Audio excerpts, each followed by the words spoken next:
faster, quicker, briefer, enlightening presentation on S3 for those who missed the presentation this morning. So, sociocracy is basically an organizational design, discovery, and development process. And in S3, we're looking at growing organizations organically. So instead of trying to predict what an organization should be like, make it, and then see whether it works, it's more about getting clear on our motivation to act, and then allowing an organic evolution of the organization as we move towards meeting the needs that we think are important. And we're inviting more conscious collaboration.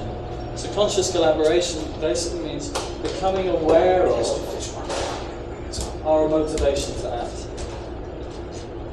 And pausing before we react to ask what's actually happening here, what are the needs, and how can we most sort of optimize our collaboration to support meeting those needs. And one element of sociocracy is about governance. And a lot of people freak out when they hear this word because they think of government. And actually government is just a strategy for conducting the function of governance.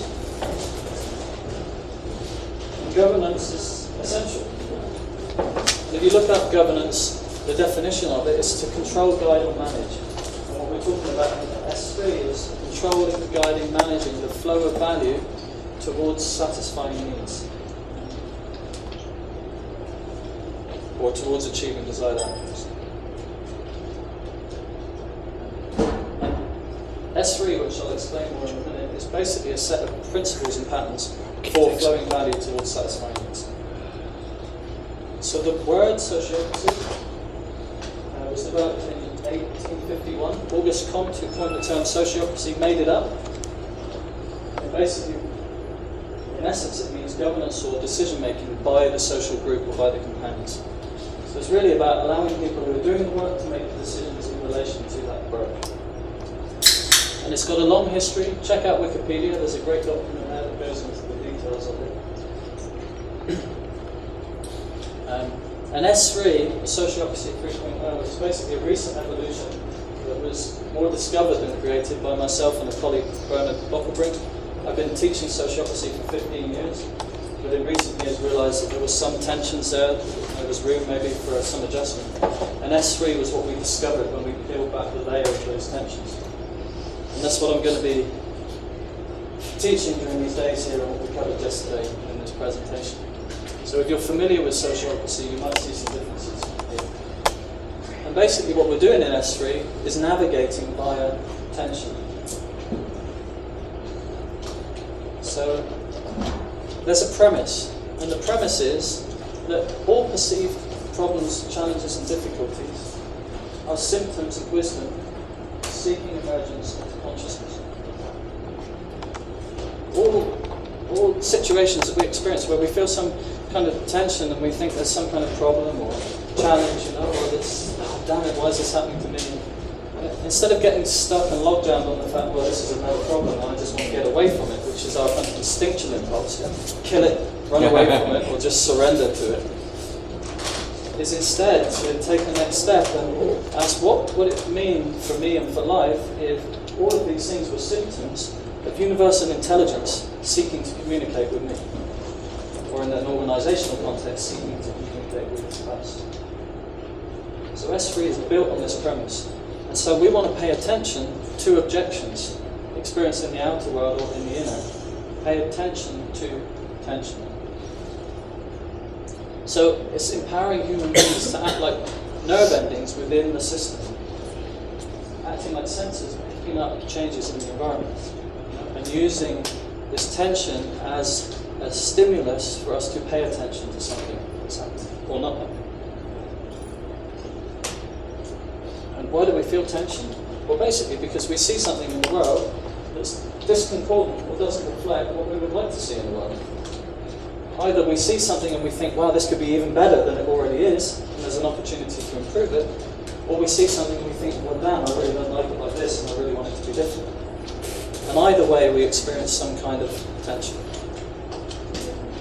And what we're looking to do in S3, because often what we'll do when we experience tension is we'll go here and we'll try and manifest our desired reality according to the strategies and principles that we previously learned in our lives. And if you've got a number of people doing that all at the same time, when the current reality is discordant with what people would prefer, then unless everybody agrees on what the future reality should look like, then you're going to run into difficulty. So one, we can agree on what we might want the future to look like, but first of all, let's be clear what's actually happening.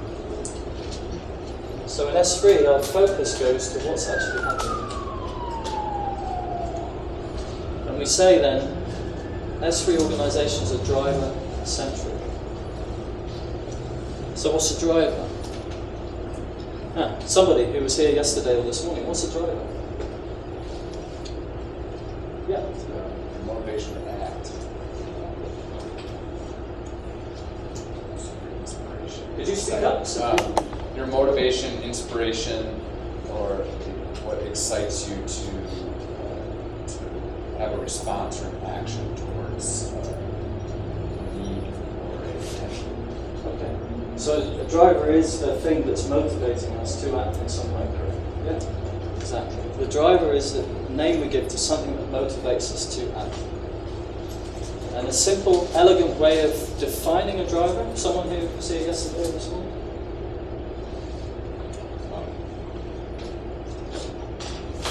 A situation that moves us to act. So define the situation that moves us to act and the needs associated with it. Exactly. So an elegant way of defining a driver is with a short statement that describes what's actually happening and what the needs are associated with it. That were we to satisfy them would facilitate change in the way that we define it. So I'm hungry, I need nourishment. That's a driver statement right there. We're gathered together today to learn about S3 and to decision making, and there's a need for a shared understanding. Driver for this presentation before we get into the decision, and so on. Everything has a driver. Whenever evolution occurs in life, it's because there's some kind of creative tension coming up, and life responds and evolves in some way. So we can be unconscious or conscious collaborators in the co-creativity and evolution of life. And what we're seeking to do with S3 is to become more conscious collaborators with the creative process.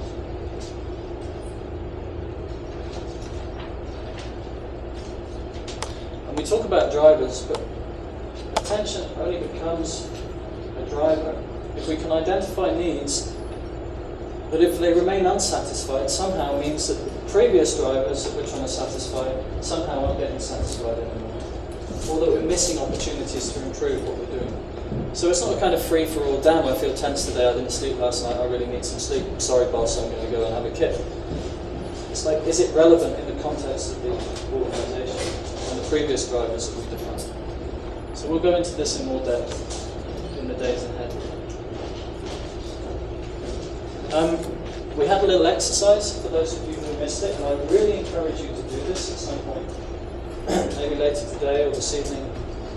And that's to reflect on an organisation or a group that you're involved with, and to ask yourself, can I see one area where I feel tension? Either excitement because there's an opportunity, or there's some kind of impediment, you're frustrated, you're disappointed, you're fearful. To take one example and just describe it in a sentence. What's happening? So when someone says, hey, why do you feel tense? You say, well, it's blah, blah, blah, blah, in one sentence. And then ask yourself, what are 2 or 3 of the needs associated with that instance in the current reality? That if I were to satisfy them, it would bring about the kind of transformation that I want to see. Just have a go at defining a driver statement for yourself.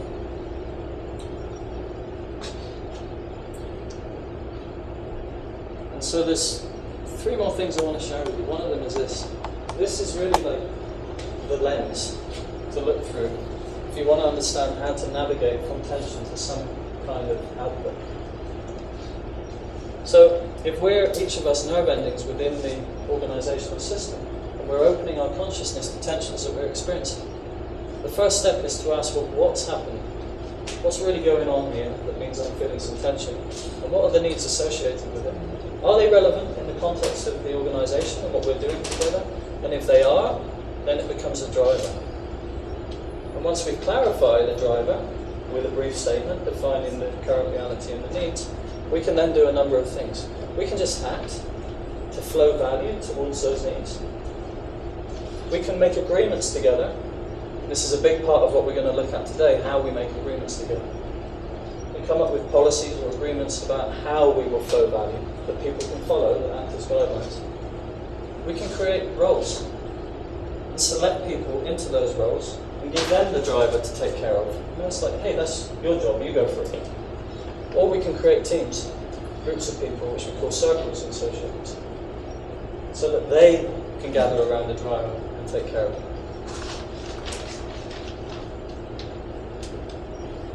So when we say in S3, S3 organizations are driver-centric, it's because at the center of every action, every agreement, every role, every team, and every organization is a driver. And the purpose for the existence of these different elements is to flow value towards the needs that we have agreed are important in order to achieve the overall objectives of the organization.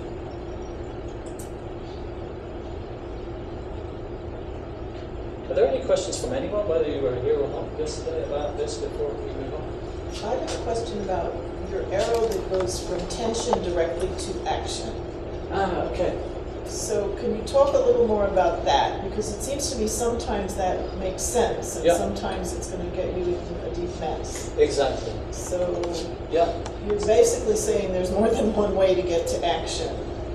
And when there is tension, sometimes not just jumping to action is the thing to do. Exactly. Yeah. So I gave the example yesterday of spilling the coffee on the floor. Yes. And we don't need to go through a governance process to figure out how we're going to clean it up. You know, it's like, shit, I spilled it, I'll just clean it up. And actually, we're experiencing tension all the time. All the time. So every time we're acting, there's some kind of tension that brings our attention and then we act. So oftentimes, just get on and do it. However, the question is my doing this now somehow going to impede the flow of value elsewhere in the organisation? And or, is there a possibility that if I ask all of you to support in coming up with some kind of proposal of how we address a particular driver, that the outcome is going to be greater than the sum of the individual parts?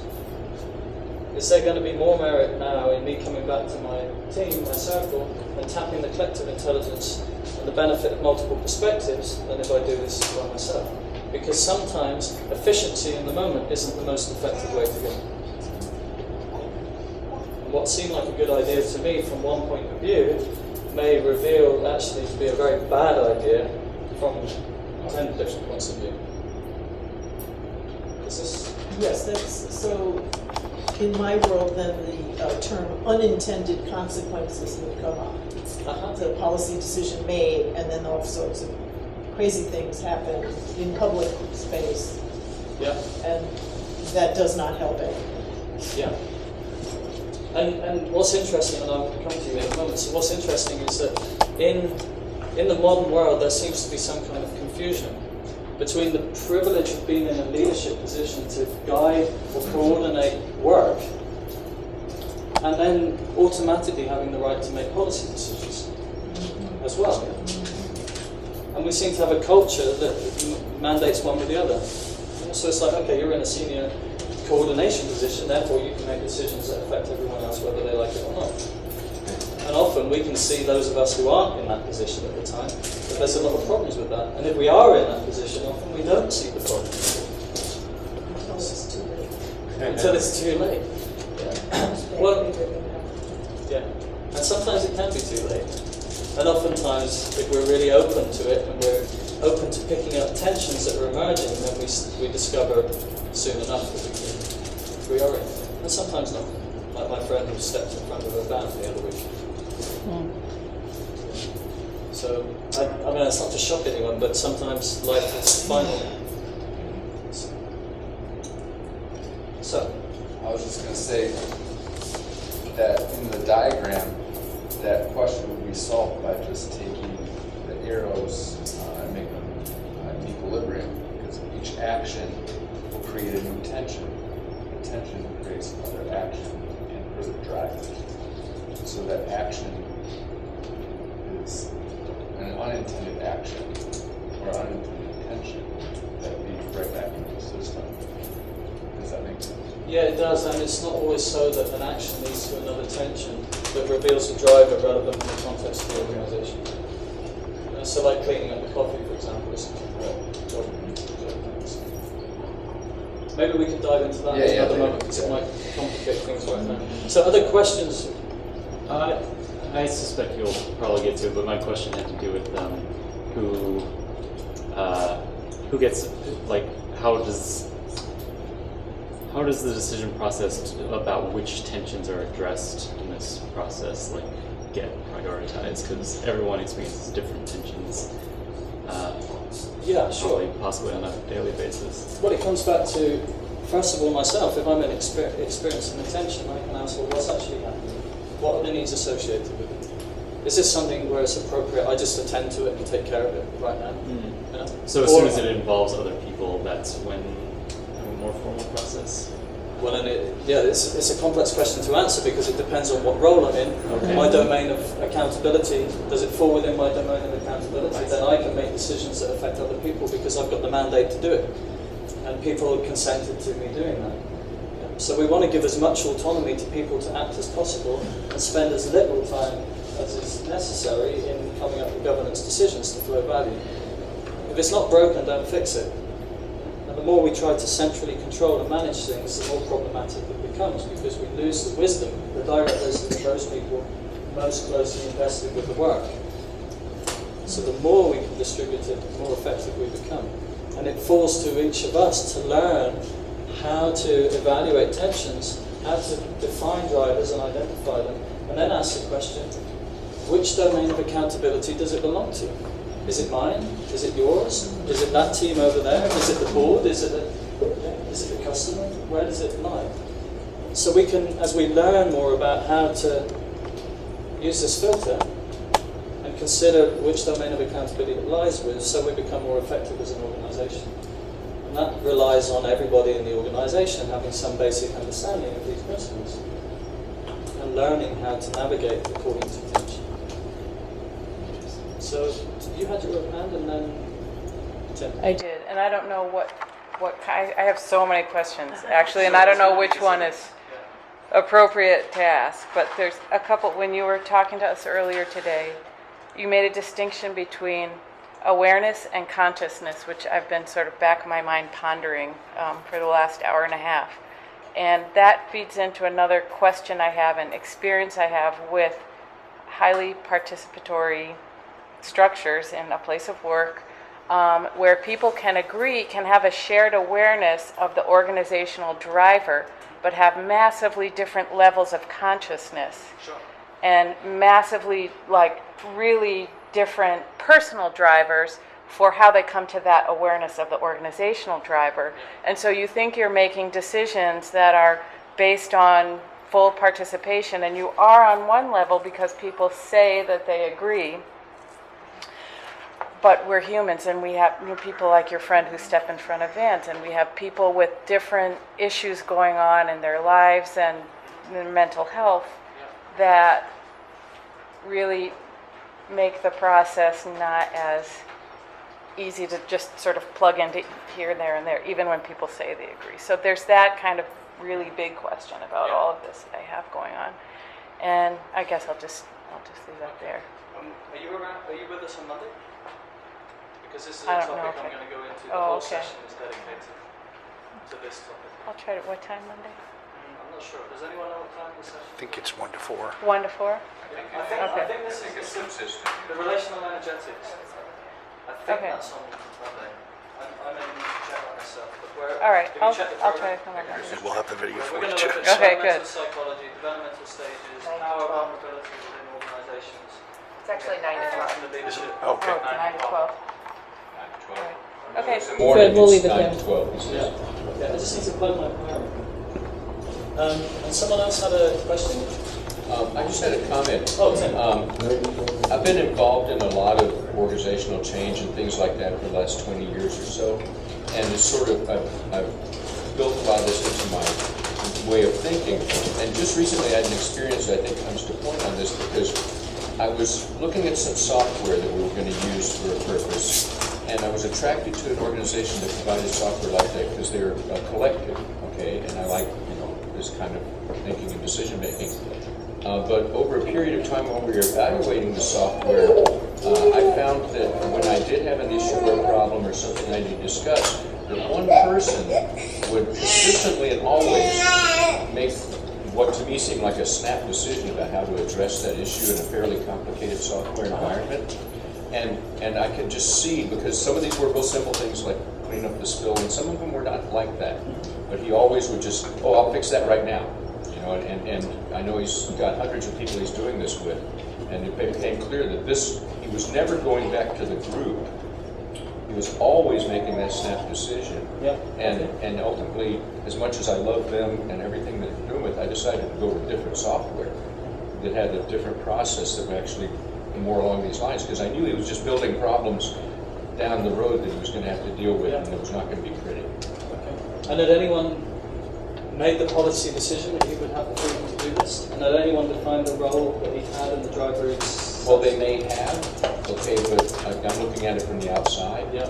as a potential user of the software. Yeah. And because of the broad range of things that fell into this, he makes the decision every time. Yeah. It didn't give me any confidence at all that it would ever go back to the full collective unless it was a disaster. Well, if there's, if there's a collaboration, you were implementing this, then this would be a tension right here. Well, And so you would raise it, you would state the current reality of the needs.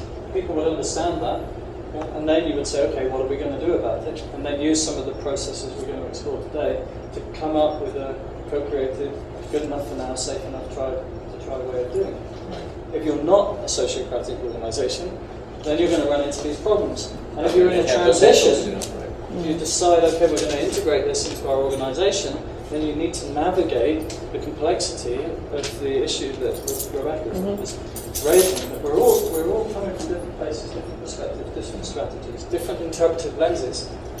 And this isn't a kind of, we'll do it on Monday and be done by Friday process. This is a lifelong transformational practice that we can weave into our collaboration so that we can become more conscious in how we do things.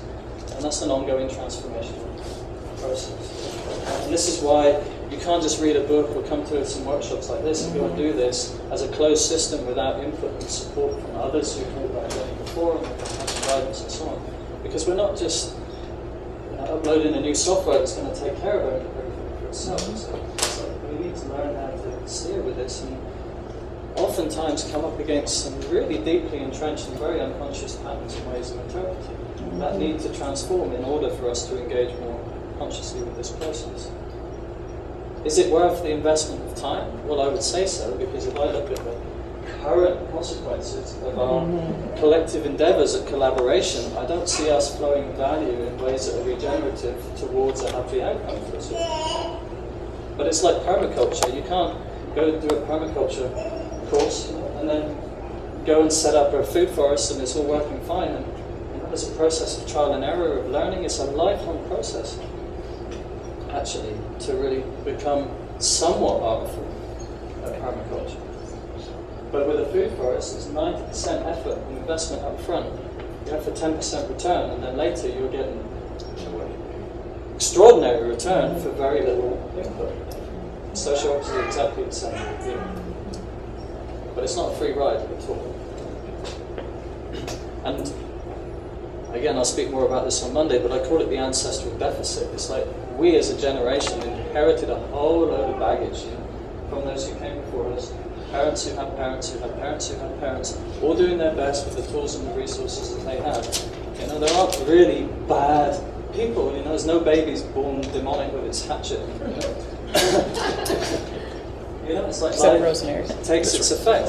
And the real bummer, it was a bummer for me to realise, and maybe for you too, as much as it's an extraordinary opportunity, we're the ones we've been waiting for. There's nobody coming to save us. Although there might be some people who tell us in a few years the aliens will come and make it all better. I think that the actuality is it's down to us. And there's a lot of work to be done right now. And paying the price, paying the toll on all the free rides that came with us. And I think one of them is about us learning to be more effective at how we collaborate together. And as I said yesterday, in the absence of a majority of human beings becoming more empowered, more accountable, and more able to govern, we will always end up with this symptom I call government, which perpetuates an infantile state in the majority of human beings who project good or bad parent or indifferent parent onto this entity. And then either whinge, complain, collude, or ignore without realizing that it's a consequence of all of our actions or inaction. We are all accountable.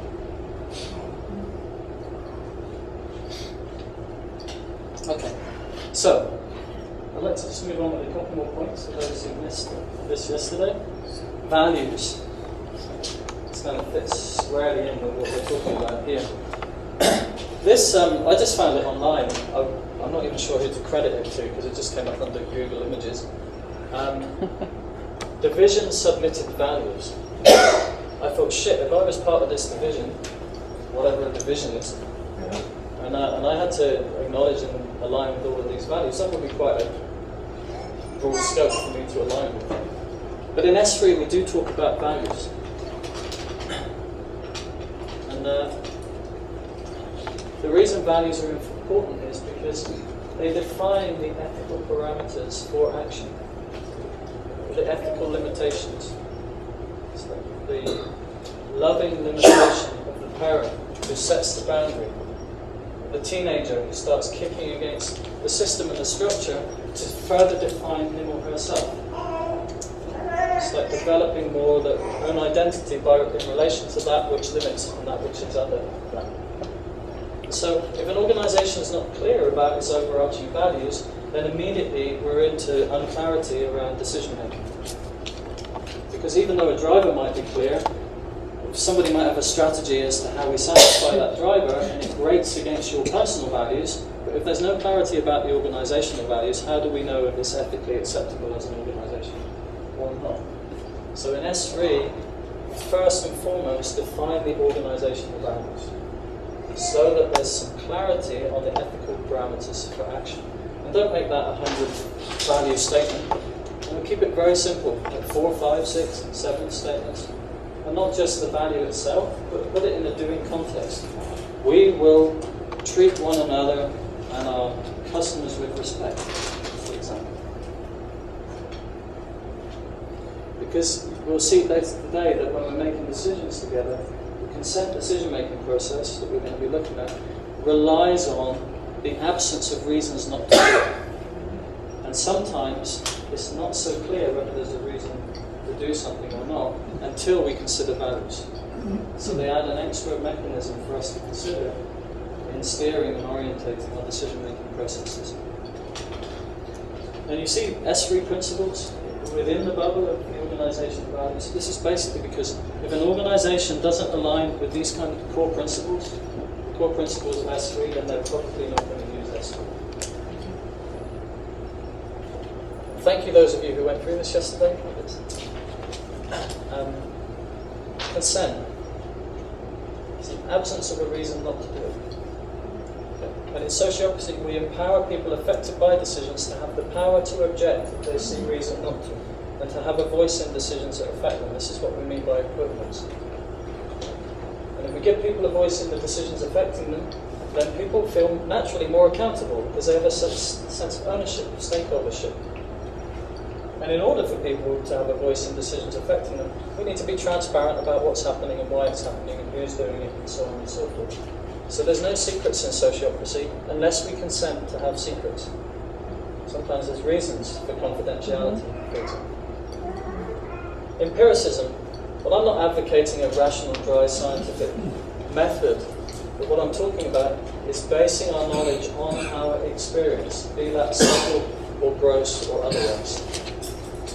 And regularly evaluating our knowledge base on the basis of new experience, so we're open to evolve our ideology and our understanding of the world, the environment, ourselves, and so on. And applying our learning to continuously improving what we're doing in ways that are effective in order to satisfy the drivers that we determine are important.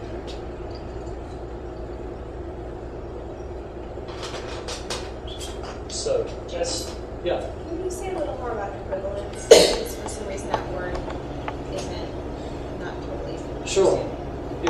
confuse it a bit with equality.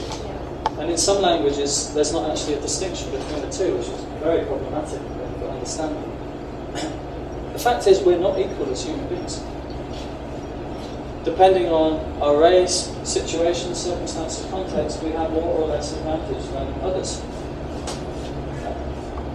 And this is precisely why we need equivalence.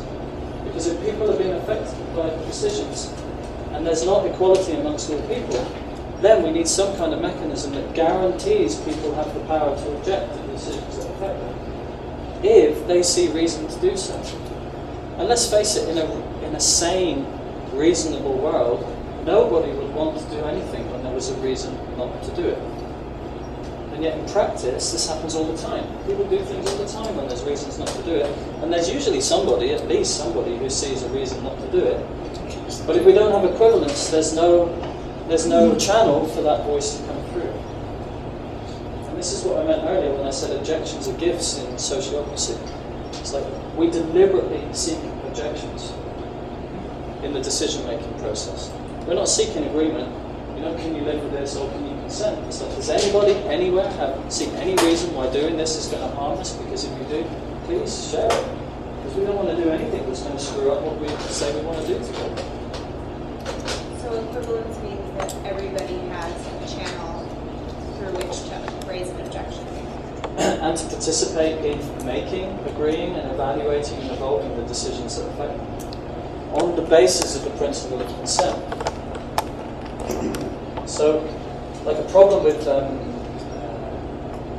consensus, with unanimity, is that if we're seeking absolute agreement from everybody at all times, then often we marginalize in some way the minority voice. It's like some people say decision making by endurance, and I think that's a bit unfair in some contexts, because I'm certainly not against consensus decision making. I think the mature interpretation of consensus with unanimity is finding that sweet spot, both-hand solution that embraces all of the different perspectives, and brings the wisdom from everybody involved reflected into whatever agreement we make. A problem with consensus in practice is that people can just block, unless there's a way of qualifying blocks, and people can just block on the basis of the fact that they're having a bad day or they don't like the person who's proposed it. So how do you hedge against that? Well, you bring in the principle of consent that says, okay, you're blocking, can you explain why? We want to understand the reason why doing this is going to harm us. And if the person isn't able to articulate that reason, then we might be tolerant to it. It may be an intuition. I just feel really concerned like something's going to happen. And perhaps that's the organization's sage, who's always, whenever they say, oh, it feels a bit dodgy, it's always dodgy, and that's a good reason not to do it. But it could be somebody who every week says, oh, it's going to turn out really bad, and it's always fine. So you might say, well, we'll keep an eye on it, thanks for your opinion, I'm just going to carry on now, because this isn't a reasoned objection. So subtleties and nuances, but it provides a safety mechanism. And it's really, on a deeper level, inviting a radical shift in perspective. Because most of us like just to shut up. Don't really say it how it is. Don't really object, especially in an environment where people may have power to make your life a misery or, sack you or whatever it is that might happen. So this is no simple thing to implement actually into our organizations, because it necessitates us learning to trust and recognize that within this organization now, we're looking for the opposite. It's like the sin is not sharing the objection. Yeah? It's like you didn't speak up, and damn it, you were the only one through whom this wisdom was emerging. Because you didn't speak up, now we're suffering. Claire? There's something I didn't understand a moment ago. I think really slowly, so sometimes it's hard for me to keep up. But you said, so somebody is raising an objection, but they have a habit of raising objections, so maybe at a certain point we're just going to say, we're going to move forward because... So who decides that? Well, what I'm saying is, in consensus, people can just block for any kind of reason, or for no kind of reason, or a personal reason that's unrelated to any drivers to do with the organisation. And so the question is, if in our circle somebody objects to a proposal, then we want to understand what's the reason for your objection. can you help us understand why doing what's being proposed is going to harm the flow of value towards satisfying the needs we see as important? So what would happen if they felt they had a reasonable objection and it was logical to them, and everybody else in the group felt that they were just blocking without a reasonable objection, that there wasn't a good rationale for their objection? Well, it sounds like the driver in that instance is there's a clarity around the objection, around the reason. And if one person is really clear that it makes sense to them, and a group of us take time to really hear it and try to understand it, and at the end of that process we're still not understanding, nobody else is understanding it at all, then we need to address that as a group of people. In my experience, it happens very rarely. Because usually what's revealed is, shit, actually it's not a reasoned objection, I've got a concern, or I'm uncertain about things, but it's not really a reason not to do it. And if somebody's concerned, then we can take account of concerns. We can evaluate more frequently our decisions together.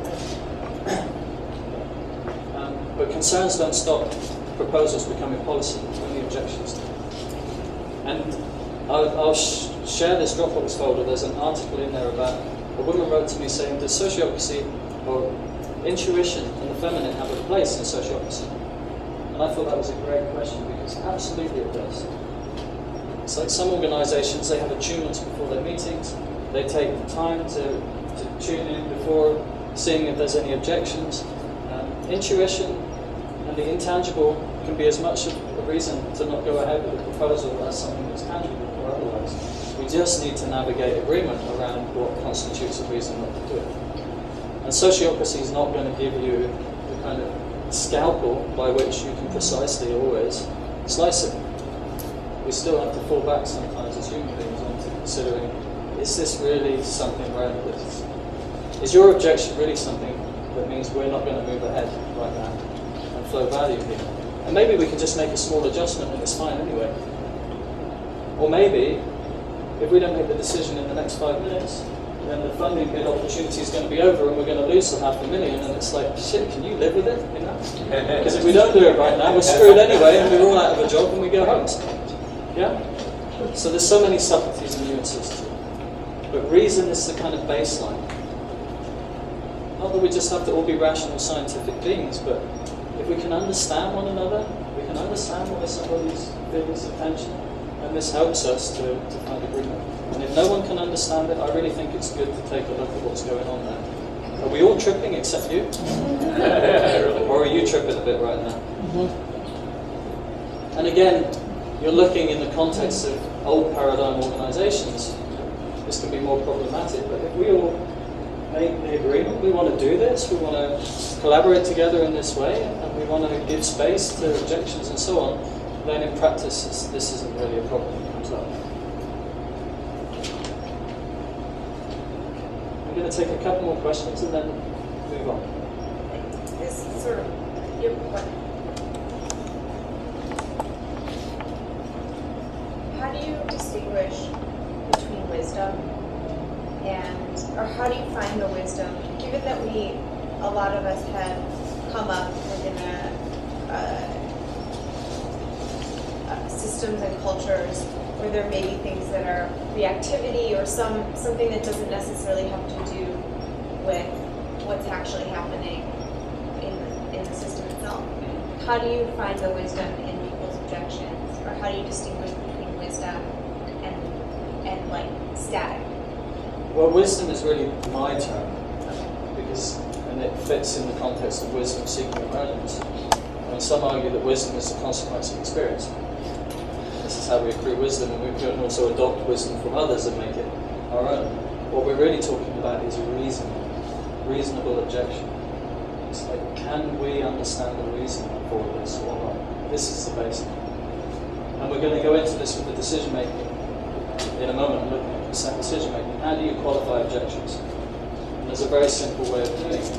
The bottom line is, can you present an argument that demonstrates doing what's being proposed is going to harm flow of value towards satisfying an existing driver? It just seems to me that a lot of it is built up on creating that safe enough space, because then you might believe that everybody's best thinking. then you might really get everybody's. best thinking Exactly. about it in a way that you don't really create the conditions where it's safe to offer your dissent or concern. Exactly. So how do you create that in one kind of process or holding space that you need in order so that you well and can navigate through it? Yeah, and this is a big question for organisations in transition, or new organisations that are trying to learn a new way. I mean, art posting brings a whole load of Our that. hosting is all over the Yeah, system. this is what a lot of it's about. Isn't it? Yeah. And to look at trust not as something we should all do, but as a consequence of certain conditions being prevalent within the environment. And to see trust as something that can ebb and flow. And I say that if you practice these quite rigid, clear processes, then it naturally leads to the evolution of trust over time. But we can't force trust. We can't make people trust. So it's, in my experience, it's a consequence of organisations that are implementing these principles and patterns. And it comes over time, and we don't need to hurry it. It's better to name the lack of trust and to have compassion and empathy for that. First of all, in ourselves, because all of us mistrust in somewhere or other. Ourselves, one another, and so on. And to name that and to be compassionate for this aspect of the human predicament. And because of this, and because of the fact we've all been wounded and we've all been disappointed, and we can also wound and disappoint others, even with our best intentions, to be compassionate for that, and then find frameworks that can guide us in order to support that happening less, and more of the outcomes we want to achieve happening more. And I think this is one of the big selling points for sociology, because it does just it. Okay, so that's plenty of presentation from my point of view, but is there anything else burning for any of you? Questions, observations before we move on?